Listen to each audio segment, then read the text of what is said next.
Hey guys, welcome back to my channel. If you're new here, I'm Charlene. So I'm back with another video. So for today's video, as you can see in the title, I'm going to talk to you about basic training. So this is going to be my point of view, kinda, or like the spouse slash girlfriend or boyfriend, whatever kind of point of view. Because there's a few things that I did not expect, a few things that I wanted to mention to you guys that I wish I had known before.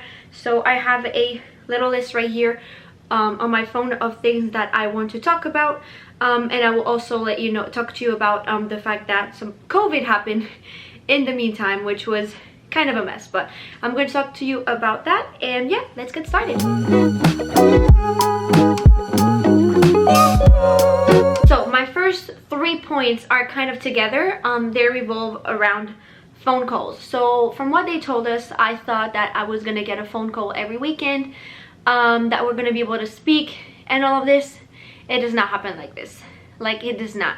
I remember waiting a few weeks before getting an actual phone call, and then it was like it was the shortest call I've ever had.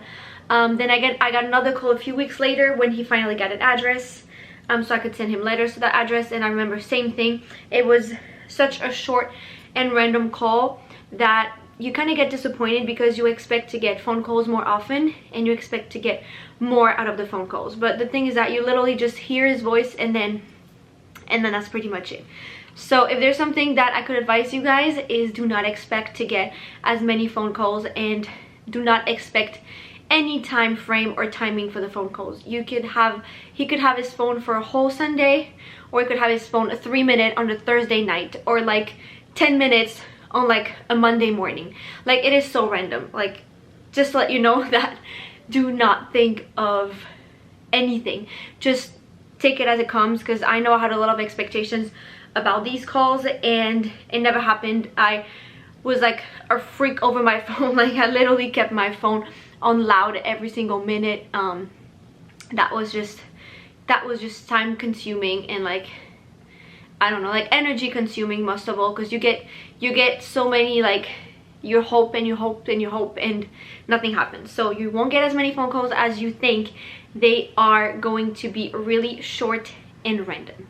My husband left in November 2019, and the first thing is that they go to a place for a few weeks before being sent to where they're going to be staying in the barracks and all this. They're not gonna have an address. So he was able to send me a bunch of letters, but I was not able to write to him. And I think it's hard on them also, because they're not able to receive anything. So you're going to have to wait until they get an actual address. And this is, you get one phone call where the phone call is literally 30 seconds, where he's just gonna give you his address. They have a RN number, so you have to make sure that you write the address correctly on the paper, or he won't get to them. There's a specific way that you most likely, I was on a Facebook group and it was actually really helpful.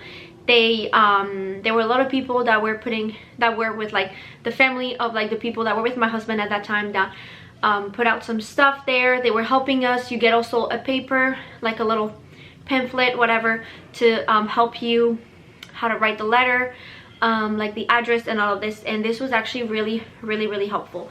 So just make sure that you write the address correctly. Usually your soldier will send you a letter at that time. When they have an address, they will send you a letter saying, hey, you can write me back to this exact address, like write it out correctly. He wrote it to me. I figured it out actually 1 week before getting the letter, but you have to make sure that you send it to the correct address, the correct name, the exact perfect spelling as they show you, or it won't get to them, because it already takes a little while for the letters to get to them. Sometimes it can take more than a week. Sometimes it takes 3 days. It really depends on when the drill sergeant gave out the letters.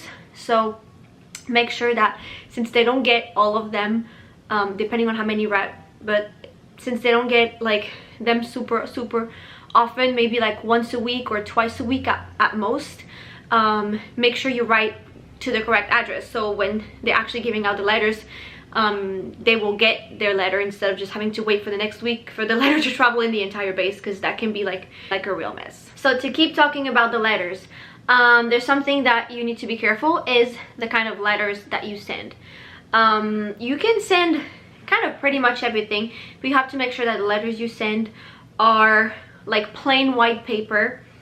I mean, you can try different colors or glitters, but they're most likely gonna get in trouble, because when the drill sergeant just hand them the letters, if there's just one that stand out, then it's gonna be more likely that they're gonna make fun of that person. So since they get smoked all the time for little random stuff, I would avoid sending any kind of weird colors. I would always send a plain white envelope. And what we did with my husband is that we got each, you know, like a big notebook when you can rip off the pages, and this is what we did.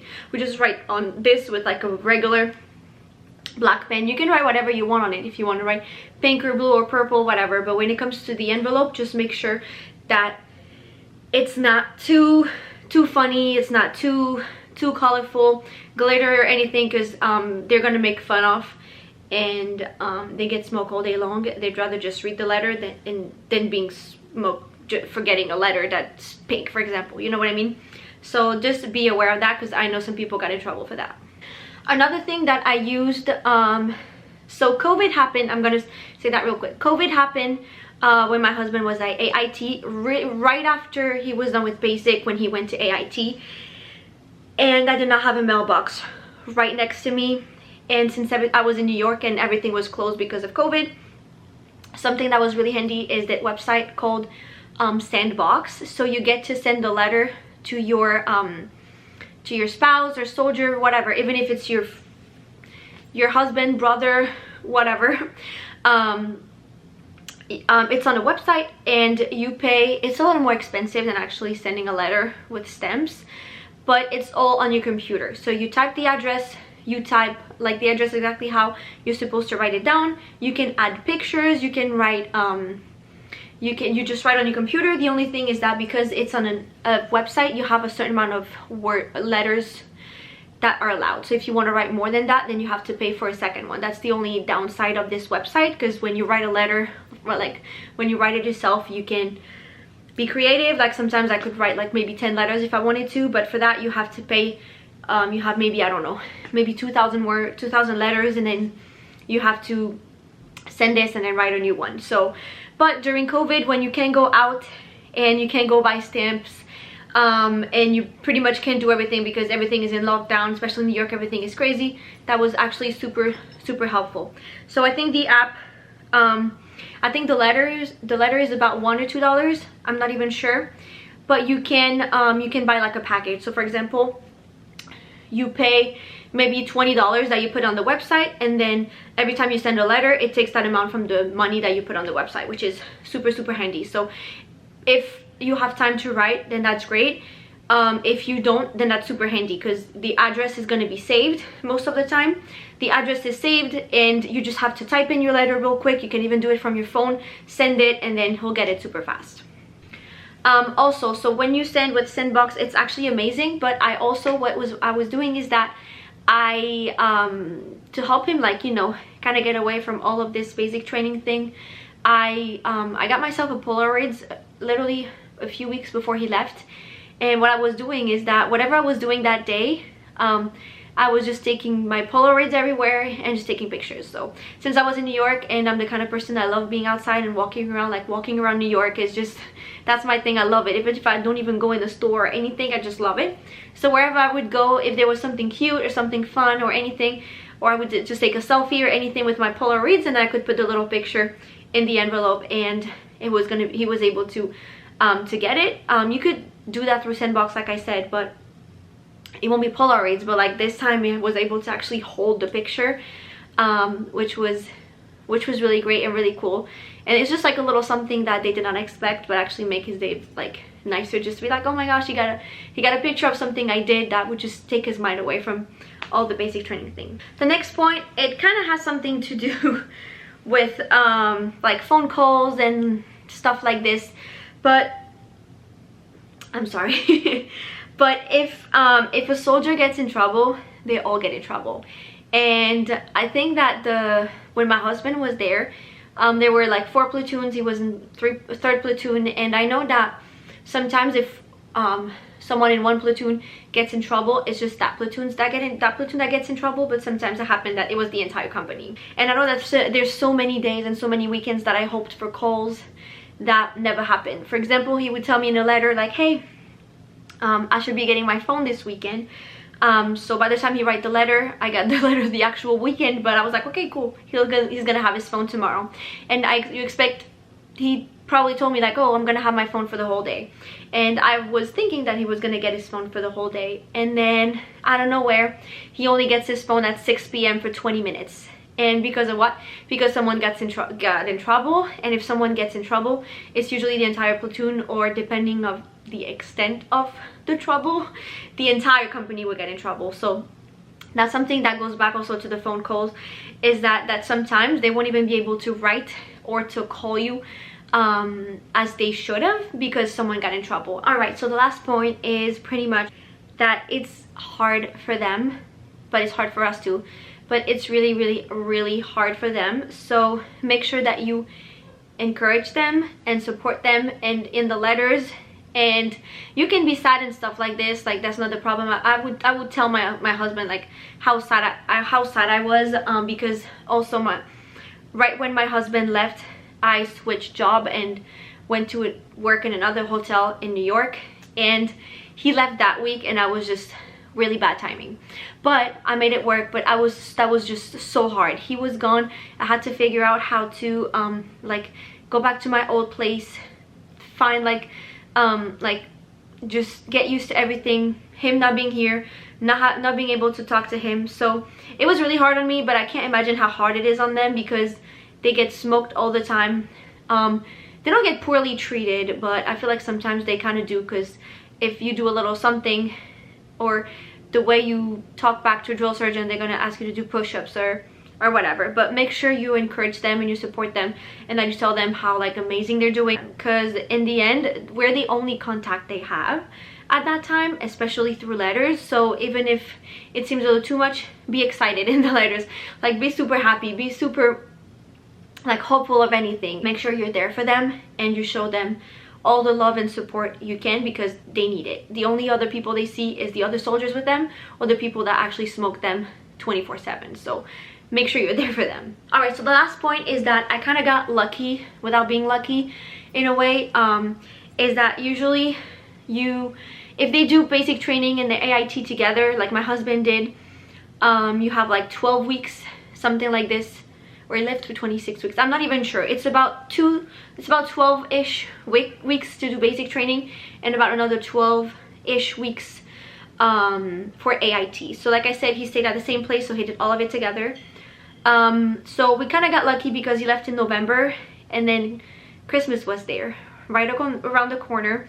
So he was able to come back for Christmas because they had holiday block leave. So if he had left during summer or at another time, he wouldn't have had that. So he only left for 1 month and then came back for the holidays, which was crazy amazing, because like I said, he could have gone any other time, that would have never happened. So that was one thing that I'm really grateful for.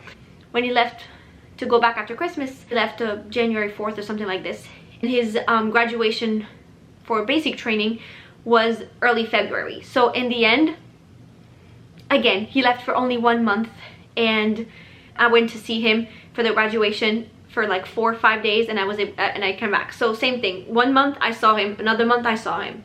The only thing is that then it was from until February until May, which seemed like forever. The only thing is that it just sucked completely because COVID happened and we got quarantined, and no one was able to go there to see the graduation at the end, the AIT graduation. So we had to see it on a Facebook Live, and that was like really disappointing. So I wasn't able to see him to go to his graduation. But the thing is that they weren't even able to be sent to their duty station because of COVID. So he stayed an extra month. So my luck that I had in the beginning, that he left right before Christmas, came back, and in the end I saw him 1 month later than I was supposed to, because we moved here in June 2020, so we moved in like 6 months ago. So that's pretty much what happened. So I was lucky in a way, but then we ended up being not so lucky because of COVID. In the end, it's not that bad because COVID happened right in the middle, so we were able to spend the first 3-4 months normal, if I can say it like this, and then COVID happened. But yeah, that's it for this video, you guys. If you went through basic training, or if you're about to go, or if you have like questions or anything that you'd like to mention, please leave a comment. If you like this video, give it a thumbs up, and I'll see you guys in the next video. Bye.